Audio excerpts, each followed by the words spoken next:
In this video, I'm going to show you how you can bold text on your Instagram bio. So you can see here I've got bold text, and you can bold any text. It doesn't matter what text you want to bold, you can bold it with this website. So to do this, we actually need to use a third-party website. So go ahead and close out of Instagram and open up a web browser like Google Chrome or Safari. Once you've got that web browser open, you can just go ahead and do a search for LingoJam Bold. LingoJam is the website that we're going to be using, and we're just going to go straight to their bold text generator.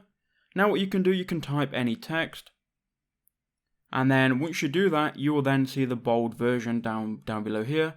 So you've got bold serif and bold sans, and then what you can do, you can just copy the text that you want here, and you can just go ahead and paste it into your Instagram bio.